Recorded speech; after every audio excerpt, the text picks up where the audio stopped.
Hola, buen día. Mi nombre es Ariana Toriz Martínez y soy candidata a doctora en Pedagogía por la UNAM y he preparado para ustedes una videoponencia para compartir algunas reflexiones en este cuarto encuentro nacional y primero internacional sobre jóvenes y adolescentes en tiempos de riesgo. Muchas gracias por la invitación y bueno, pues voy a compartir con ustedes una presentación. Bien, pues esta videoponencia la nombré Conos y Pandemia, el permanente distanciamiento social de los jóvenes en educación media superior. Como sabemos, el 30 de enero la OMS declaró la epidemia de COVID como una emergencia de salud pública de alcance internacional.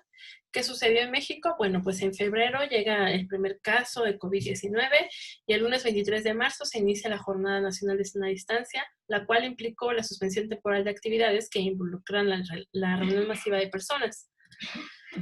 Esta jornada, pues como sabemos, se ha simplificado la frase quédate en casa, tanto en los espacios sociales como en los espacios públicos, en los espacios culturales y educativos. Obviamente, pues se suspendieron las clases presenciales de alrededor de 36 millones de estudiantes de todos los niveles del sistema educativo nacional, de los cuales 5 millones eran de educación media superior y específicamente de la Ciudad de México fueron alrededor de medio millón de estudiantes de educación media superior presionados a quedarse en casa. ¿Qué ha significado para ellos? Bueno, pues como hemos visto, el quedarse en casa ha visibilizado las profundas desigualdades de la sociedad mexicana, tanto sociales, culturales, educativas y económicas. Niñas, niños y adolescentes se han expuesto al aumento de la violencia doméstica, reportado por UNICEF, y se reveló la disciplina violenta que reciben niñas, niños y adolescentes por parte de sus padres. Hay una ausencia en la privacidad para los jóvenes en sus casas y un espacio propio para el estudio. También, ¿qué es lo que ha significado para los jóvenes? Pues han perdido espacios, han perdido proyectos, grabaciones, salidas con amigos, encuentros casuales en los pasillos, las charlas en el salón de clase y muchas otras actividades.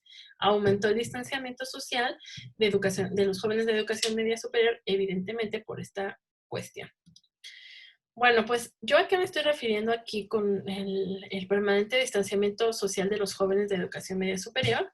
Bueno, pues como preámbulo les comparto que en el 2016, como producto de los estudios de doctorado, pues realicé una encuesta a un total de 202 estudiantes, específicamente del plantel 15 del Colegio de Bachilleres, institución que me abrió sus puertas para realizar la encuesta, bueno, la investigación.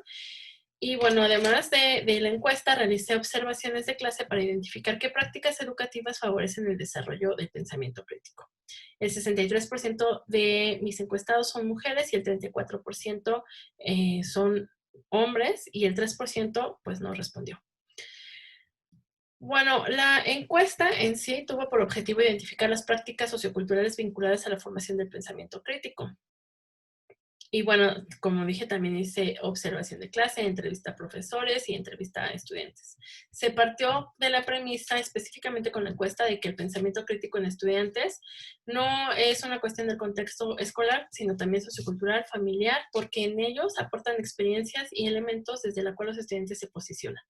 Faccione incluso también apoya esta idea porque considera que no, el pensamiento crítico no solo es en el salón de clases, sino que también es una manera de enfocar y de vivir la vida.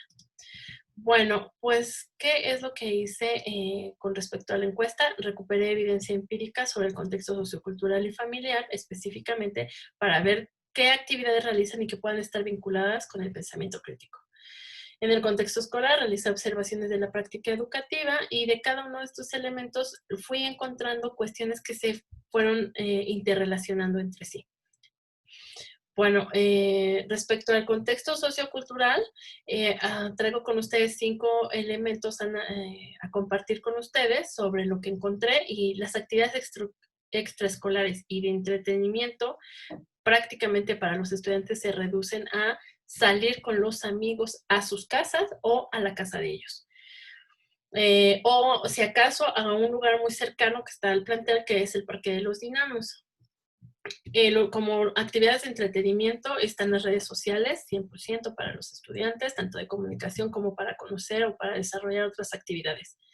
En la lectura, el cine, el teatro, museos y zonas arqueológicas son elementos que están vinculados específicamente a la elaboración de trabajos o tareas escolares. De los estudiantes, por ejemplo, leen de 1 a 3 libros al año. Hay 33% de estudiantes que no les gusta leer y no por justificarlos, pero es entendible porque ellos han reportado que cuando están en su casa leyendo, reciben comentarios como ponte a hacer algo. Sí acuden al cine, porque el 97% de el 72% de los estudiantes pues tienen como único espacio de entretenimiento ir al cine. El 97% de los estudiantes solamente dice que van al teatro por una cuestión escolar. 97% también dice que van al museo y a zonas arqueológicas solamente por cuestiones escolares.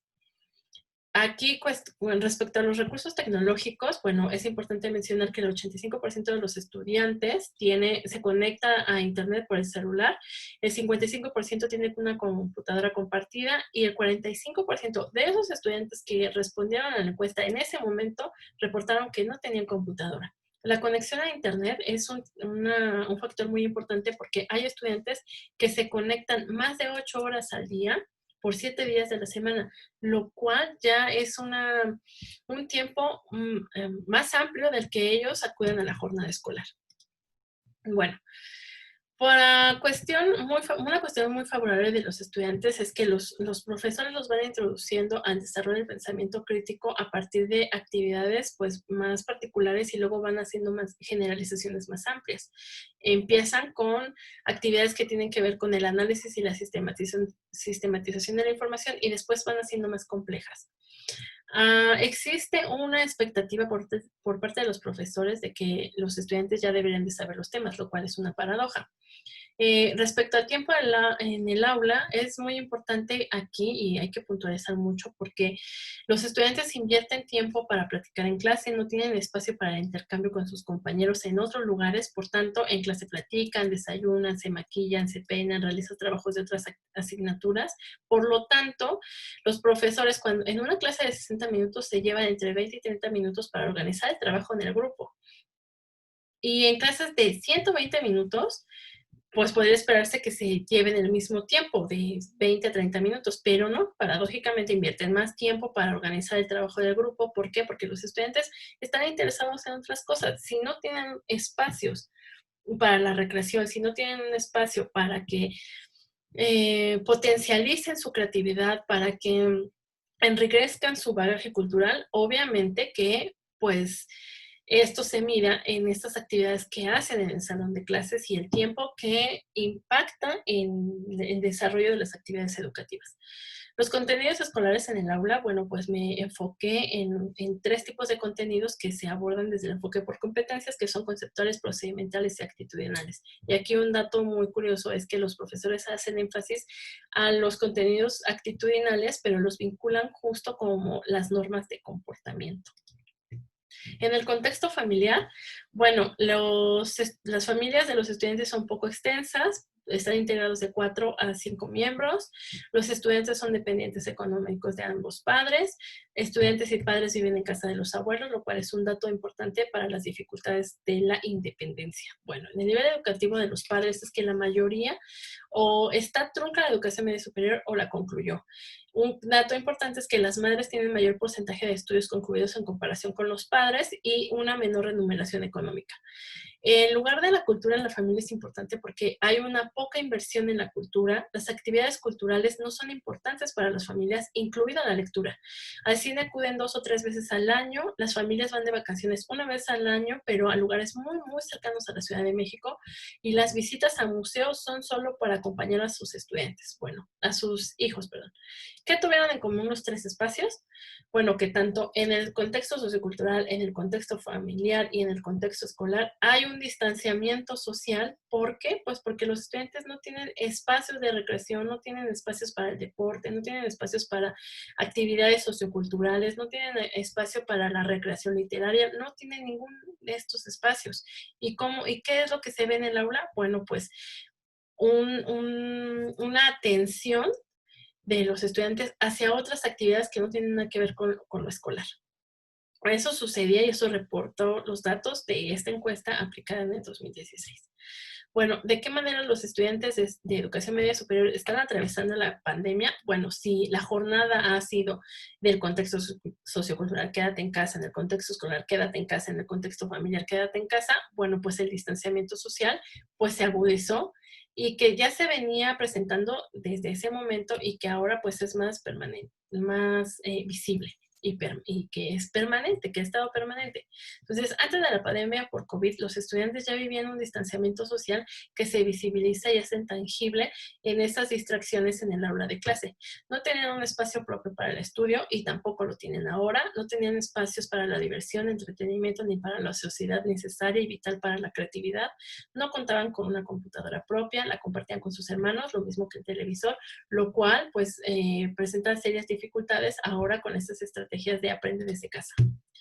¿Qué reflexiones puedo compartirles hasta ahorita sobre esto que he presentado? Es con o sin pandemia, los jóvenes viven un distanciamiento social que limita y decapita la capacidad de pensar críticamente. Entonces, es muy importante y muy valioso dar espacio para que los estudiantes hablen, problematicen, cuestionen, se pregunten, reflexionen y que también tengan otros espacios en donde puedan ellos explorar más allá de lo que hacen en casa, más allá del internet, más allá del espacio escolar. Bueno, pues por mi parte es todo. Dejo aquí mi correo para dudas, comentarios, retroalimentación, que es muy valioso entre la comunidad académica. Muchas gracias y que tengan un buen día.